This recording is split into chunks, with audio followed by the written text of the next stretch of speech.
Selamünaleyküm, hürmetli kuzatuvchilar. Bu kim ekan bu? Hamda akam geldi yine. Toshkentdan. İlan balığa geldik, ilan balık. Rasvazı. Algama, sirke kapma. Gabur cubur boladım kuda kalasa. Yine hamda akam ranchosuyla buğdaylar pişib attı. Xorazda sağırıp attı. Şaşlıkları koyup verdik yine xuda kalasa. İlan balık ham palga uğra veremiz. Hem de mekan içik ekan. Pagoda ne içik beyler her vakti. Kisler, dahşetliydi kisler. Dahşet. Yüzüm soyasında yine. Soyası zor eken biri. Dahşet. Maşınan bir ne yeri barış gerek şunu. Avan kazana gitedi şu. Eşir bu. Ava. Akulalar geldi yine buzlin. Dahşet.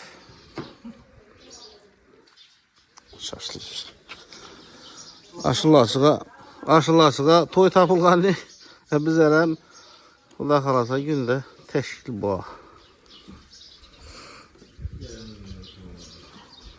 Vay. Bahadır Kassap öküz göğüşü Malades 12.64 taksi çağıra veresiler. Reklama bu koytu böyle veremem.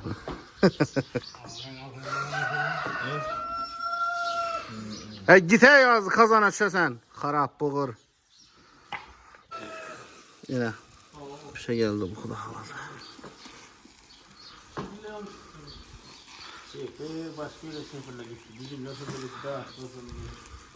Nerede Taşkent'te mi? Kulak saklay.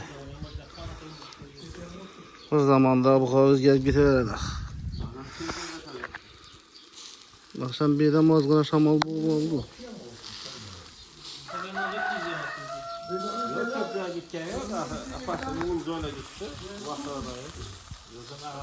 Ne dahşet. Başka biraz bir işe gerek. Çağırıp atmazarlı. Şu bu. İlan balıkları Xuda kalasa palga uğrap.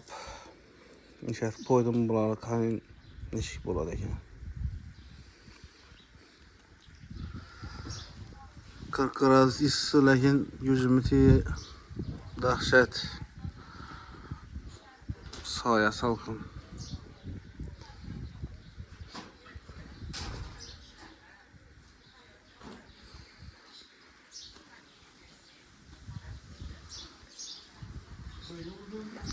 Askar ekan balası.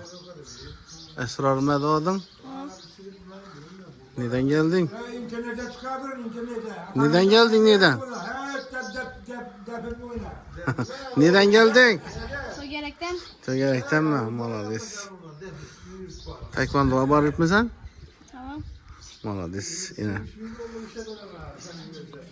Şaşlık yiyip attı beni. Şaşlık mazalı mı ekan? Tamam. Bazardakinden mazalı mı yok mu? Zor. Bundan mazalı. Ana malades. Bak. Ne lan bu alıkan?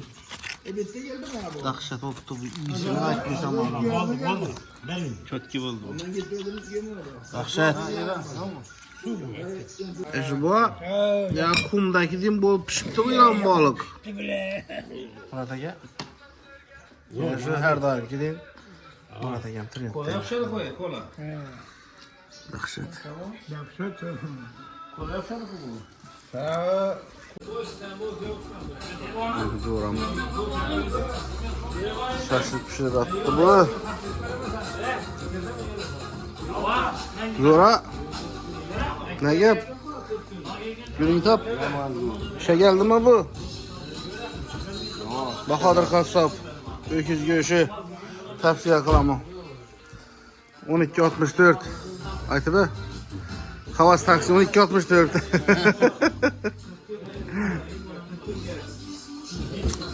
Evet, Malades. Allah sağ olsun. Şey geldi mi Zora? Yok, mazot pişirdi onu. Evet, misal 50 metre attırdım bunu. Dahşet. İçeriye mazot pişirdim bunu. Arap her xil hunarlaring bor senin. Gel.